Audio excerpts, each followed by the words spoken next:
Сейчас опять проблема с котлом.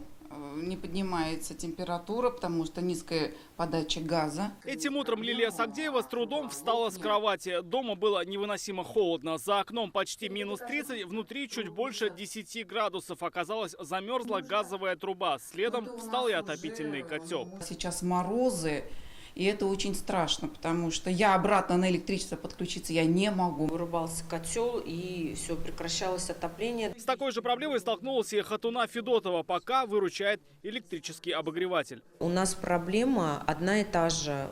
Все поочередно пишут в группе: у меня котел встал. Как говорят жители, замерзла газопроводная линия на улице Ермакова-Альметьевска. Десятки домов остались без газа. Главная причина – аномальное похолодание во всей республике. Сегодня ночью столбики термометра опускались до минус 32. Перчатки, варежки, носочки теплые, теплые гамажи от ребенку. Это настоящая зима. Мы ждали. Это действительно нам нравится. Мне лично нравится. Этим утром в разных районах Татарстана наблюдали редкое природное явление гало. Обычно оно случается на севере, сейчас и у нас. Все из-за сильного похолодания. Особое внимание в эти дни специалисты советуют уделять одежде. Если еще неделю тому назад можно было ходить в легкой шапке и без перчаток, то сейчас это уже опасно для здоровья. Голову прикрыть, лицо желательно тоже, на руки перчатки, на голову капюшон. Вот минимальный набор на ближайшие дни. Мы тогда на подмогу выдвигаемся к вам, в течение 3 часов будем. О том, как лучше действовать при таких морозах, знают профессиональные спасатели. Говорят, даже за 5 минут можно получить и переохлаждение, и обморожение. Поэтому самое главное – подготовиться заранее. Теплее одеваться – это не значит просто надеть на себя что-то очень много. Нужно правильно одеться. Нижнее обязательно термобелье. А далее надеть свободный свитер. И самое главное – это теплая куртка и теплые штаны. Они не должны быть сильно свободные.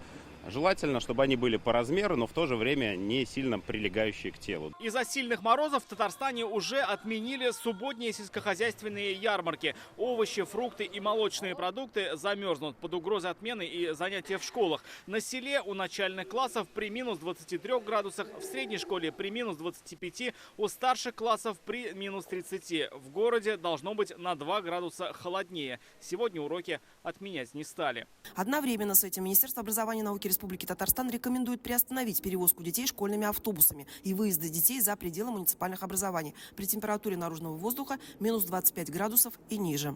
Как сообщают синоптики, самые низкие температуры этой ночью отмечались в Муслюмовском, Мензелинском, Сабинском и Кукмарском районах. Здесь столбики термометра опускались до минус 30, минус 33 градусов. Все из-за влияния арктического антициклона, который накрыл республику. Температура в ночные часы ожидаются 25-32 градуса, и местами будет понижение до 38 градусов мороза.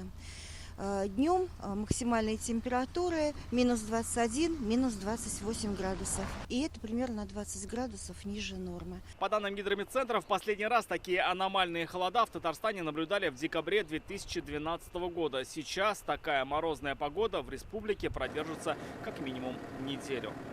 Рамиль Шайдуль, Надель Мендубаев, Рик Хабибулин, Наиль Абдулин, ТНВ, Альметьевск, Казань.